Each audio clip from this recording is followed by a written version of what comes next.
रहीम अस्सलाम वालेकुम। कैसे हैं आप सब? उम्मीद करता हूँ आप सब खैरियत से होंगे। कल का जो हमने टॉपिक कवर किया था वो ये था कि आप रियल एस्टेट स्टार्ट कैसे कर सकते हैं। उसमें हमने दो प्रोसीजर्स डिस्कस किए थे। पहला तो ये था कि आप एज आ एजेंट कर सकते हैं और दूसरा ये था कि अपना सेल्फ बिजनेस स्टार्ट करें, अपनी इन्वेस्टमेंट करें। और फिर हमने दोनों के प्रॉस एंड कॉन्स देखे थे कि आपको कौन सा करना चाहिए, अगर आपके पास एक्सपीरियंस है या एक्सपीरियंस नहीं है, किस साइड पे आपको जाना चाहिए। आज हम बात करते हैं कि ब्रोकर क्या होता है, रियल एस्टेट एजेंट क्या होता है और इसकी जितने भी मज़ीद डेप्थ होती है उसको हम डिस्कस करते हैं। देखिए, सबसे पहले तो जो ब्रोकर होता है उसका जो मकसद होता है, उसका जो वर्क होता है या उसकी जो रिस्पॉन्सिबिलिटी होती है वो ये कि वो जो दो पार्टीज़ होती हैं, बायर सेलर, जो बंदा बेच रहा है, जो बंदा ख़रीद रहा है, तो उसने उनको क्या करना है, कनेक्ट करना है, उनको जोड़ना है। जैसे ही उनकी डील डन होती है उसने फिर वहाँ से अपना कमीशन ले लेना है। कमीशन 1% होता है मोस्टली। तो सपोज़ करें 1 करोड़ की डील है तो 1% एक साइड, 1 दूसरी साइड, तो ये हो गया 2%। मीन्स उसने 2 लाख वहाँ से कमा लिए। तो देखें, अगर आपकी एक भी बड़ी सी डील हो जाती है एक महीने में तो आप कम से कम 2 लाख कमा लेते हैं। लेकिन ये कि आपकी कम्युनिकेशन स्किल्स और काफ़ी और भी कुछ चीज़ें ऐसी होती हैं, आपको उन पर ग्रिप होनी चाहिए। तो ये तो हो गया ब्रोकर।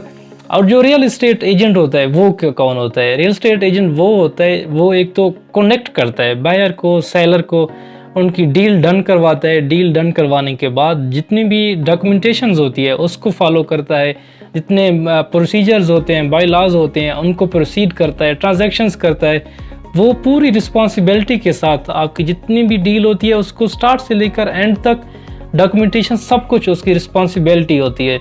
देखें, आप ब्रोकर हैं, रियल एस्टेट एजेंट हैं या आपका अपना बिजनेस है, सब जो भी हैं, आप जिस भी कैटेगरी में हैं, सिर्फ एक चीज़ मैटर करती है, वो ये कि आपका किरदार कैसा है। अगर आपका किरदार अच्छा होगा, लोग आप पे ट्रस्ट करेंगे और आपका एक पहचान होगी, तो आपका बिजनेस ऑटोमेटिकली ग्रो करेगा। लोग आपको ब्लेंडली फॉलो करेंगे कि भाई ये बंदा हमारे पैसे हमें रिटर्न करके देगा, हमारे पैसे कहीं ऐसी जगह पे इन्वेस्ट नहीं करेगा जहाँ से इसको तो फ़ायदा हो रहा है लेकिन हमें फ़ायदा ना हो। तो आपने अपनी क्रेडिबिलिटी पे वर्क करना है। क्रेडिबिलिटी पे इस तरह से कि आपने लोगों को ऑनेस्टली गाइड करना है। देखिए, आपके सराउंडिंग में काफ़ी लोग ऐसे होते हैं जिनके पास काफ़ी पैसा होता है, वो इन्वेस्ट करना चाहते हैं या फिर कोई अपना रेजिडेंशियल घर लेना चाहता है, लेकिन क्योंकि हर किसी के पास तो नॉलेज नहीं है इस तरह का, तो आपने अपने नॉलेज के साथ लोगों को ऑनेस्टली प्रॉपर तरीके से गाइड करना है। उन इन्वेस्टर्स को बताना है कि आपके लिए ये प्रॉपर्टी या यहाँ पे इन्वेस्टमेंट्स आपको फ्यूचर में काफ़ी रिटर्न देगी और आपकी पैसिव इनकम को जनरेट करेगी। तो ब्रोकर्स का हमने बता दिया, जस्ट उसका मकसद सिर्फ डीलिंग करवाना होता है। रियल एस्टेट का बता दिया कि रियल एस्टेट एजेंट कौन होता है। अभी हम बात करते हैं कि आप सीख कैसे सकते हैं, कैसे आप सीखते हैं। देखिए, अनफॉर्चुनेटली पाकिस्तान में कोई ऐसा सेटअप तो है नहीं कि वहाँ पे मतलब आप कोई इंस्टीट्यूशन को ज्वाइन करें, वो आपको 3 से 4 साल में कोई डिग्री दें। तो ये सारा एक हिडन ट्रैक है। हिडन ट्रैक इस तरह से कि आपने प्रैक्टिकली फॉलो करना है। किसी इदारे को ज्वाइन करें आप, अपने सबसे पहले किसी भी इदारे को, पाकिस्तान के किसी भी सिटी में है, किसी भी एरिया में है, तो आपने किसी इदारे को ज्वाइन करना है। ये फिज़िकली मैं बात कर रहा हूँ। दूसरा होता है ऑनलाइन। जिस तरह से तो आप किसी, जिस तरह से मैं हो गया, कोई और हो गया, तो आप उससे कनेक्ट हो जाएं। आप देखें कि कौन आपको प्रॉपर तरीके से गाइड कर रहा है, कौन आपको डे बाई डे सिखा रहा है। देखिए, हमारे पास, क्योंकि जिस तरह से मैंने बताया कि यूनिवर्सिटीज़ में तो ये पढ़ाया नहीं जाता और ना ही इसके कोई ऐसे प्रोफेशनल इदारे हैं। तो अगर आप किसी के साथ जुड़ जाते हैं, हार्ड वर्किंग के साथ, मेहनत के साथ, ईमानदारी के साथ कुछ ना कुछ सीखते हैं, उनसे पूछते हैं और ट्राई करते हैं कि आपकी डील्स हों, उसकी डॉक्यूमेंटेशन प्रोसीजर्स को, तो ये है कि अगर आप 1.5 से 2 साल हमसे या फिर किसी और के साथ जुड़े रहते हैं तो आप को मैं एक ये श्योरिटी देता हूँ कि आपके फ्यूचर, आपका ये फिनेंशियली सिक्योर हो जाएगा। डिग्री तो हम क्योंकि दे नहीं सकते, हम आपको सिर्फ एक सेफ साइड पे लेके जा सकते हैं, आपको एक एक्सपर्ट बना सकते हैं, आपको एक स्किल सिखा सकते हैं। तो ब्रोकर हो गया, रियल एस्टेट एजेंट हो गया और या फिर अपना बिजनेस। ये आई होप आपको समझ आया होगा। और बात जो सबसे मज़े की बात ये है कि वो ये कि ये बिज़नेस हमेशा टाइम लेता है। टाइम लेता है, आपने मेहनत करनी होती है। जितनी आप मेहनत करते हैं उतना आप सीखते हैं।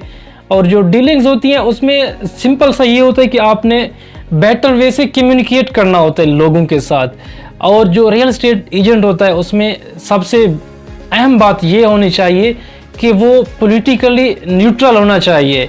आपको गुड लिसनर बनना चाहिए। आपका जो क्लाइंट आता है आप उसकी नीड्स को समझें, उसको समझें कि उसको ज़रूरत किस चीज़ की है। उसकी जब नीड्स को आप समझते हैं तो फिर आप उसको एक गाइड कर सकते हैं कि आपके लिए ये चीज़ फेवरेबल है और ये चीज़ आप परचेज़ कर लें।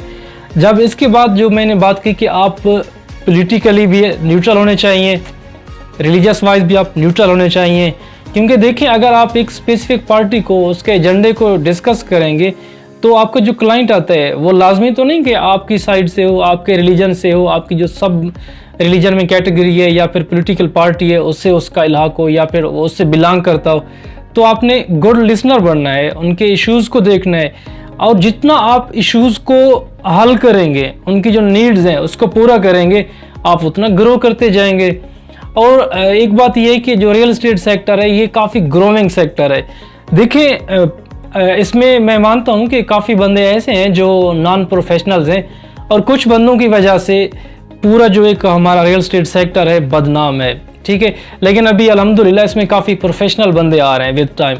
देखिए पहले ऐसे होता था कि 5-10 साल पहले एक दर्जी होता था, फिर वो टेलर बना, उसके बाद एक ब्रांड बना जे आर्ट जुनैद जमशेद। तो इस तरह से आप भी अगर रियल एस्टेट में हैं आप छोटे से लेवल से स्टार्ट कर सकते हैं, उसको ग्रो कर सकते हैं और उसको ब्रांड बना सकते हैं। और दूसरा अगर देखा जाए रियल एस्टेट की वर्थ, इसकी जो इम्पोर्टेंस है, इम्पोर्टेंस इसकी काफ़ी ज़्यादा है। ज़्यादा इसलिए कि पॉपुलेशन कंटिन्यूसली बढ़ रही है। पॉपुलेशन के बढ़ने से इसकी डिमांड ऑटोमेटिक ज़्यादा हो रही है। तो अगर आप आज 1.5 साल 2 साल 1 साल किसी अच्छे से मेंटर को ढूंढ के उसे सीखते हैं और ईमानदारी के साथ मेहनत करते हैं तो ये गारंटेड है, लिख लें, मैं आपको लिख के देता हूँ कि आपका फ्यूचर फिनेंशियली सिक्योर हो जाएगा। अभी देखें अगर आप एक दिन एक काम करें, दूसरे दिन फिर और करें, तीसरे दिन और करें, तो फिर उसमें ये होता है कि jack of all trades master of none, कि आप किसी चीज़ के मास्टर तो नहीं होते लेकिन हर जो भी प्रोफेशन होता है उसके आप अनाड़ी होते हैं, मतलब, लेकिन पक्के खिलाड़ी नहीं बनते। पक्के खिलाड़ी अब तब बनते हैं जब आप उसको टाइम देते हैं, बहुत सारा टाइम देते हैं। देखिए एक अगर बीज होता है, बीज को जब हम ज़मीन में डालते हैं तो बीज और उससे जब एक बड़ा कदावर दरख्त बनता है उस पर एक टाइम लगता है, उसको कुछ डिफ़िकल्टीज बियर करना पड़ती हैं, कुछ रिक्वायरमेंट्स होती हैं जो हमने उसमें ऐड अप करनी होती हैं।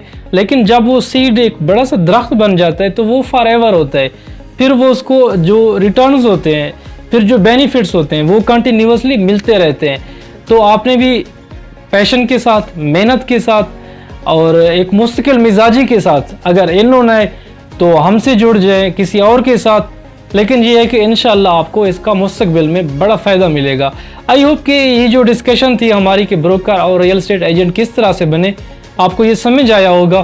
फिर भी अगर आपका कोई क्वेश्चन हो तो फिर मुझे कमेंट कीजिएगा या फिर दिए गए नंबर्स पे बताइएगा। नेक्स्ट वीडियो में हम इंशाल्लाह जो भी आपके क्वेश्चंस होंगे उनको डिटेल के साथ डिस्कस करेंगे। थैंक यू सो मच, अपना ख्याल रखिएगा। अगली वीडियो में आपसे फिर मुलाकात होगी, तब तक अपना ख्याल रखिए। अल्लाह हाफिज़।